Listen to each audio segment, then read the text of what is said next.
গাছের দিকে তাকালে আমাদের প্রথম যে জিনিসটা ধরা পড়ে সেটা হলো নীরবতা। গাছেরা কথা বলে না, হাঁটে না, চলে না, শুধু নীরবে দাঁড়িয়ে থাকে। তাই আমরা সহজেই ধরে নেই গাছ মানে বোধশক্তি নেই, বুদ্ধিমত্তা নেই।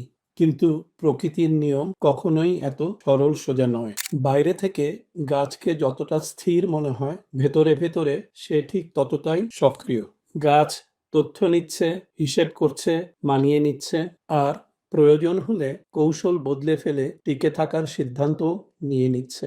গাছের মস্তিষ্ক নেই, এটা সত্যি, কিন্তু মস্তিষ্ক না থাকলেই বুদ্ধি থাকবে না, এটা মানুষের ধারণা, প্রকৃতির নিয়ম নয়। উদ্ভিদের বুদ্ধিমত্তা কোনো এক জায়গায় বন্দী নয়, এটা ছড়িয়ে আছে উদ্ভিদের প্রতিটা কোষে। নিঃশব্দ এক নেটওয়ার্ক যেখানে সবাই মিলে সিদ্ধান্ত নেয়। একটি গাছকে যদি শুধু মাটির উপরে দেখেন তাহলে তার অর্ধেক জীবন দেখছেন।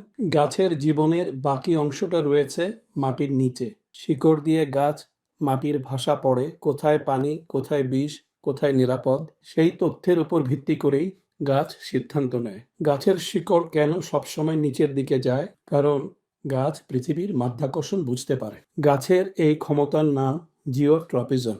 গাছ আলোর উপস্থিতিও বুঝতে পারে। আলো গাছের কাছে শুধু উজ্জ্বলতা নয়, আলো হলো তথ্য।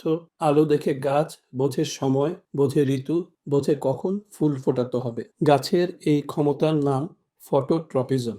গাছ যুদ্ধ করে, শত্রু আক্রমণ করলে সে বিষ বানায়, পাতাকে তিতা করে তোলে, এমনকি বাতাসে সংকেত পাঠিয়ে সাহায্য ডেকে আনে। এ এক নীরব যুদ্ধ, কিন্তু ভয়ঙ্কর কৌশলী। মাটির নিচে আছে গাছদের গোপন ইন্টারনেট যোগাযোগ ব্যবস্থা। এর নাম মাইকোরাইজা, যেখানে এক গাছ আরেক গাছকে সাহায্য করে, সতর্ক করে, পুষ্টি ভাগ করে নেয়। গাছ কিন্তু শেখেও।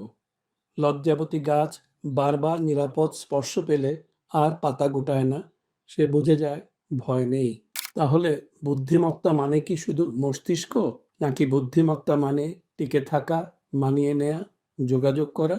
গাছ কথা বলে না ঠিকই, কিন্তু কথা না বলেই সে পৃথিবীকে বোঝে। আর আমরা এত কথা বলেও প্রকৃতিকে এখনো পুরোপুরি বুঝে উঠতে পারি না। ভিডিওটি ভালো লাগলে শেয়ার করুন, আর এরকম আরো বিজ্ঞান ভিত্তিক কন্টেন্ট পেতে হলে ফলো করতে ভুলবেন না।